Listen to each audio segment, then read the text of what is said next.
आज आपण बनवणार आहोत अंड्याची बुर्जी आणि तीही अगदी गाडीवर मिळते ना, तशीच मस्त चमचमीत पावासोबत खायला.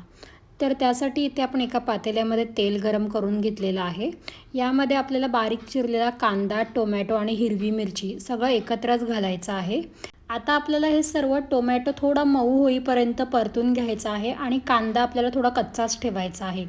त्यानंतर आपण यामध्ये हळद घालून घेऊयात आणि थोडंसं लाल तिखट घालायचं आहे. एकदम जास्तही लाल नाही करायचं. आणि थोडासा गरम मसाला पावडर, चवीनुसार मीठ घालून घ्यायचं आहे आणि सर्व आपण छान एकत्र एकजीव करून घ्यायचा. ज्यावेळी आपण बुर्जी कमी क्वांटिटीमध्ये बनवत असू त्यावेळी आपल्याला असं वाटतं मसाला वगैरे खाली टोपायला लागतो आहे, त्यावेळी आपण यामध्ये थोडंसं पाणी शिंपडलं तरीही चालेल. आता आपण यामध्ये अंडी घातलेली आहेत फोडून आणि अंडी आपल्याला छान एकजीव करून घ्यायची आहे.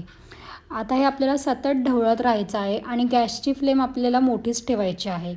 तर हे बघा, अशा प्रमाणे आपल्याला ते स्क्रम्बल तयार झालेले आहेत आणि आपली अंडा बुर्जी खाण्यासाठी तयार झालेली आहे. वरून बारीक चिरलेली भरपूर सारी कोथिंबीर घातलेली आहे. आता पुन्हा आपण हे सर्व एकजीव करून घ्यायचं आहे. आपली अंड्याची बुर्जी खाण्यासाठी तयार झालेली आहे. आता मस्तपैकी गरमागरम बुर्जी आणि त्यासोबत पाव. हे पाव आपण बटरमध्येही शेकून खाऊ शकतो, खूप छान लागतात.